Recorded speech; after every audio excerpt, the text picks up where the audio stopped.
Slurpy-derp my G's. I've got a lovely little jazzy, jungly D&B loop here, and I just wanted to give you a few compositional tips on, just a couple of tricks and things you can do when you're doing this kind of genre and like something a bit more liquidy, a bit more melodically layered and things like that, you know? So let's have a little play of the loop that I've got here just to begin with.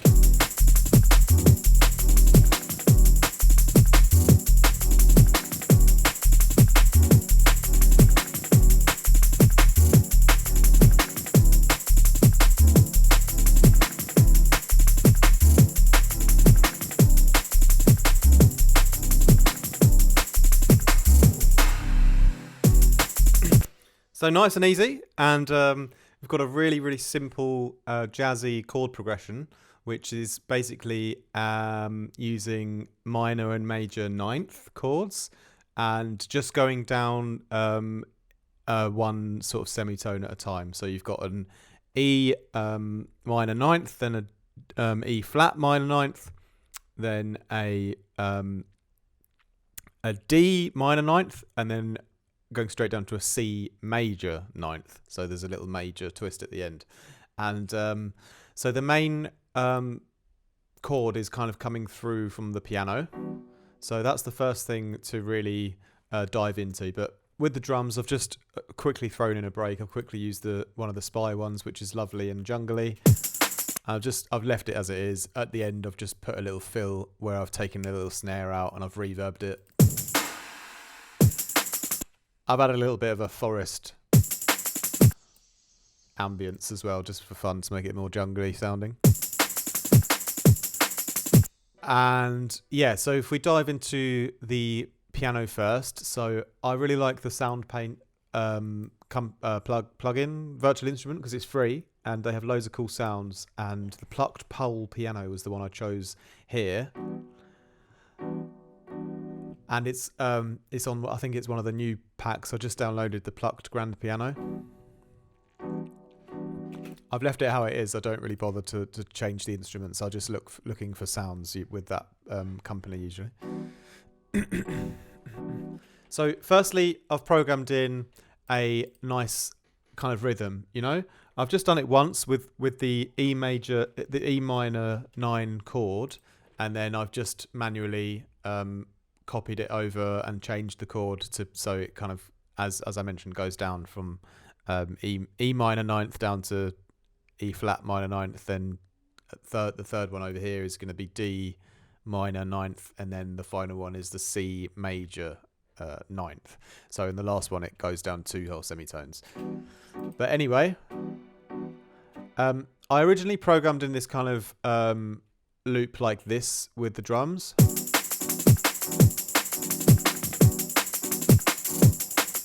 But then when I sort of started to add in some other elements, I thought less is more. So I took out a couple of those chords. So now it's just like this.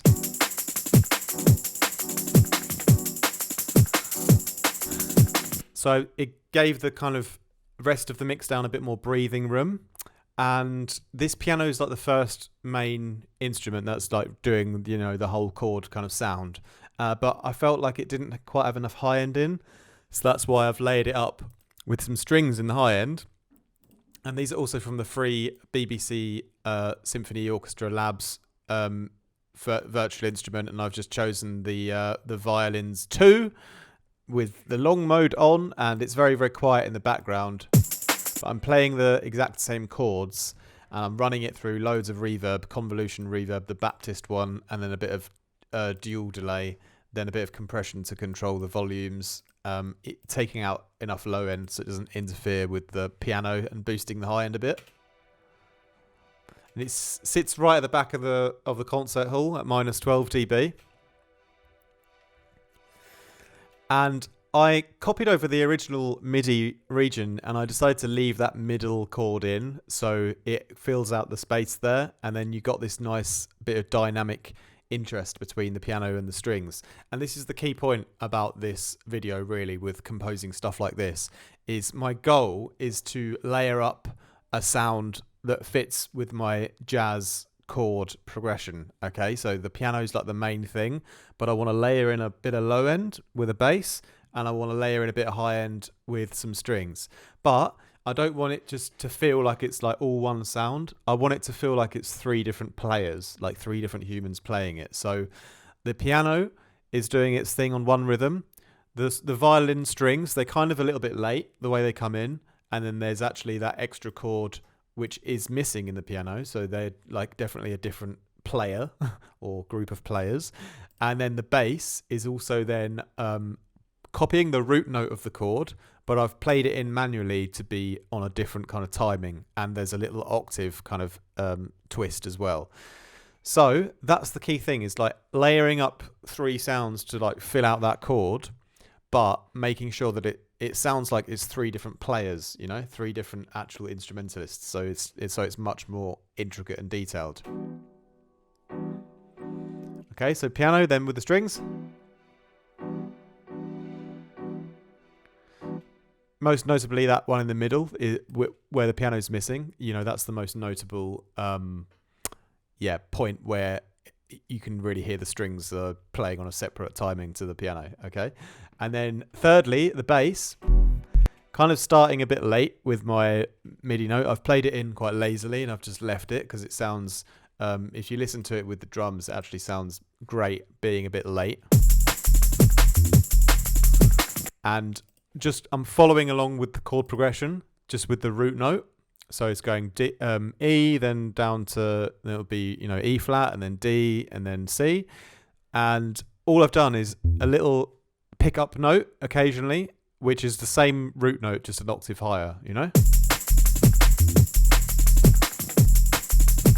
So the bass is still underpinning the whole chord, but it just does have that one octave shift.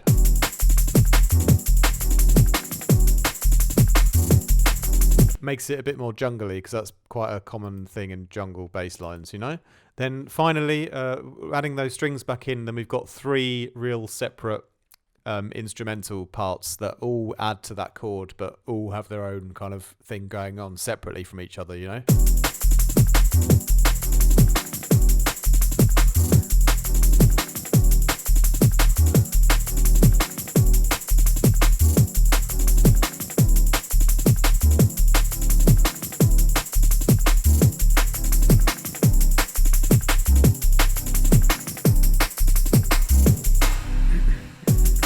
Now, if you do a bit of research on just looking up some like commonly used jazz chords, you'll find something like this, or you'll find something else which you can try to make it a little bit different.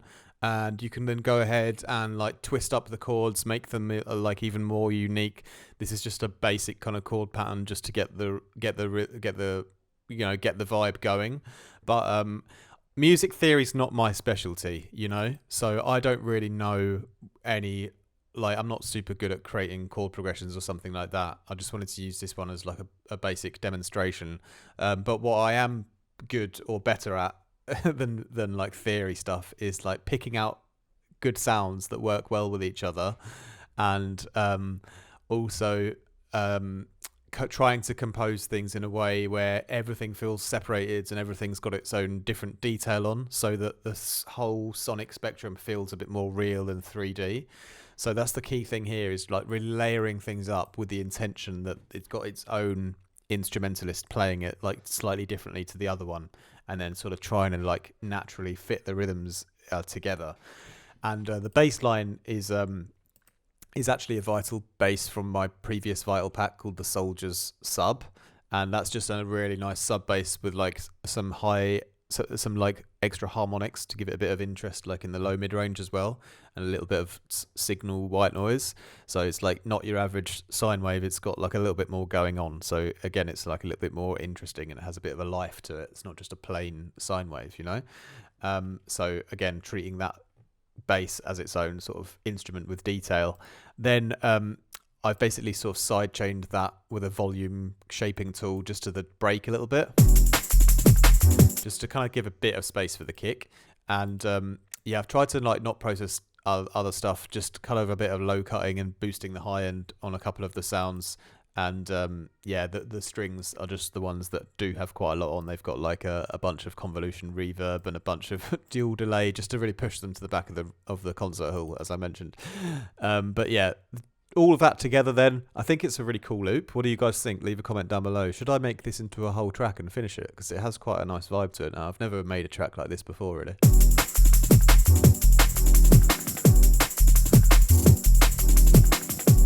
But yeah, anyway, I just wanted to give you guys a bit of inspiration for those of you who want to make this kind of D&B, because it sounds sick. And just to recap, like the main kind of key takeaway points is firstly, if you don't have SoundPaint, check that out and download that, because they've got loads of free sounds, and the pianos in there are especially nice.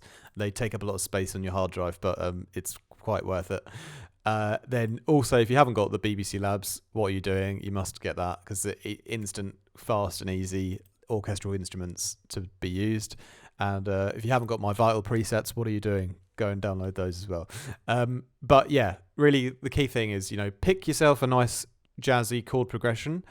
Don't have to use my one. Just go Google search some jazzy chord progressions, or try and come up with your own, or look up some older like sheet music and see if you can emulate something similar, maybe give it a little twist. And once you got that, find a great instrument to play those chords in with first. I chose the piano preset because that sounded great. The pole piano, plucked pole piano, but you could try a Rhodes piano, you could do anything. Just make sure that chord is like sounding nice and clear and like has that great vibe on it first. So find that main chord instrument that you're going to use, and then layer it up with a nice fat bass underneath and something extra in the high end, and just make sure you're being really selective on which sound that you pick, so that they naturally fit together, and then you don't have to do so much EQing or mixing down to get it to work. Like, always focus on selecting the good sound first that naturally will work. And then finally, if you can make each layer feel like it's been played by someone else, so there's a little thing that's different here, a little thing that's different there, so it really feels like natural, like a natural kind of piece of music, then that's gonna help even more. And if I was to continue this track, I'd have loads of work to do. I'd probably have to chop the break up and all kinds of stuff. But yeah, that's just a little loop today, a bit of inspiration for some jazzy D&B chords. Hope you enjoyed it, my G's. Much love. Chat with you guys tomorrow.